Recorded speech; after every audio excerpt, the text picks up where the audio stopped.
Want to see Toronto through the eyes of a local? At Ontario Away, you've got an Ontario boy. Eric not only grew up north of Toronto, but we also spent nearly a year together in the city. In Toronto, we had several incredible adventures. So, let's just say that there's no shortage of things to do in Toronto if you want to act like a tourist. If you're wondering what the best time to visit Toronto is, here's what you should know before you go. May is pleasant and cooler. July is hot but with patios. October is colorful, and January is frigid but with ice skating. If you're looking for summer or winter activities in Toronto, you'll find them here. So, whether you're looking for exciting things to do in Toronto with your friends, family, or even today, let's see beautiful places to visit in Toronto. Number 1. Eaton Centre. Eaton Centre, Toronto's premier retail mall, welcomes visitors to shop till they drop. Visitors who are hungry can stop by one of the mall's many eateries, which provide anything from quick food to ethnic cuisine. Eaton Centre, which is located in the heart of Toronto, features over 235 businesses and eateries.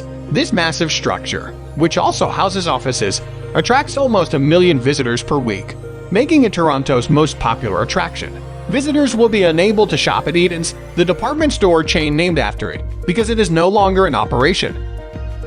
Number 2. Niagara Falls.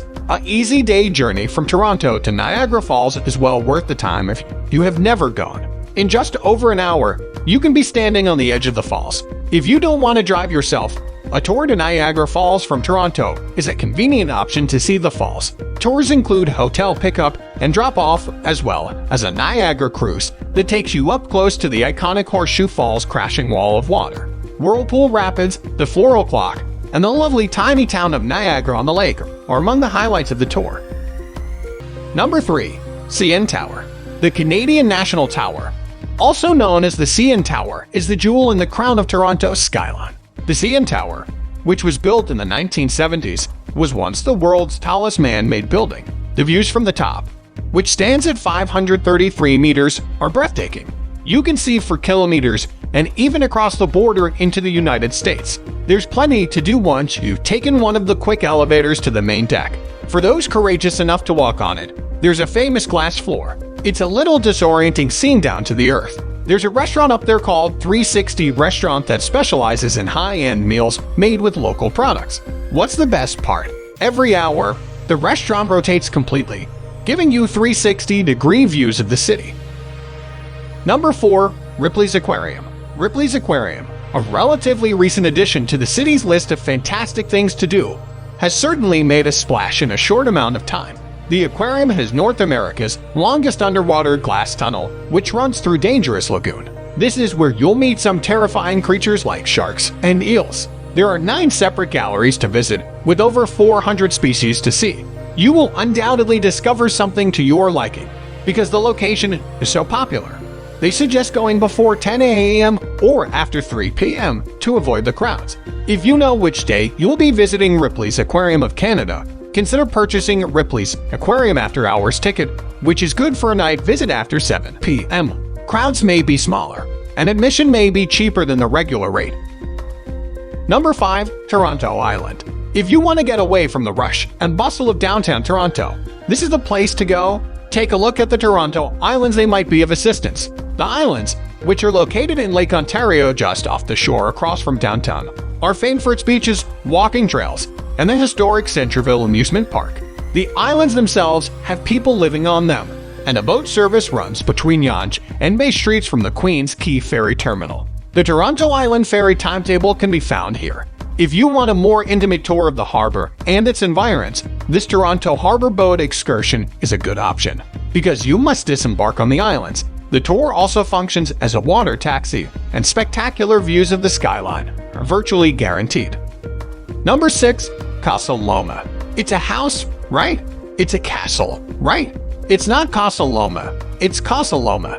Casa Loma, which was built in the early 1900s and is located in Toronto's Midtown, is a popular tourist destination for a variety of reasons. Sir Henry Pellet, a rich Toronto businessman, designed and erected this Gothic dream mansion. The estate is currently held by the city and respected for its many art items and rich history after decades of history.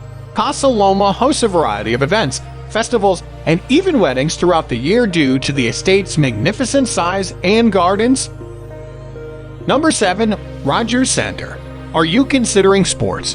What about going to a baseball game?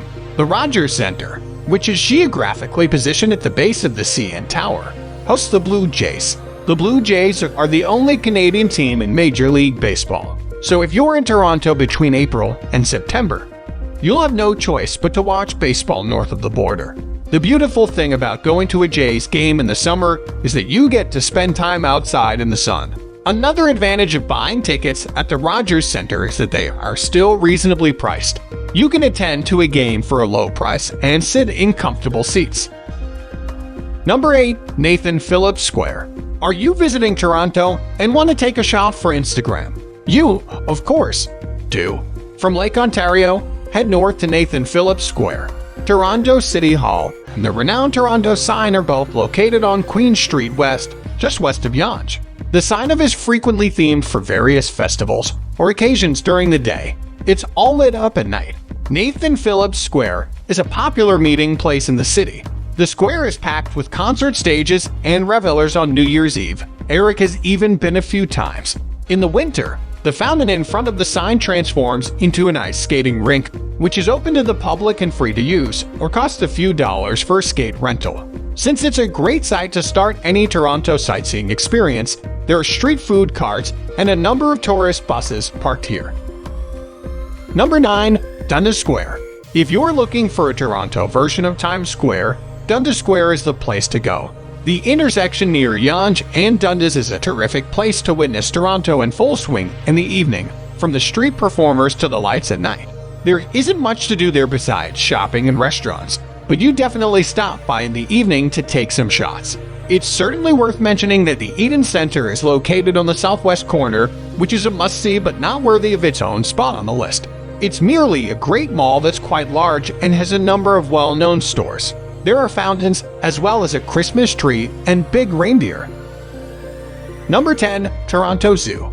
The Toronto Zoo, located in Scarborough's North End, is known for its large number of species, over 5,000. The zoo is split into 7 areas that represent various climates and regions where animal groupings can be found in the wild.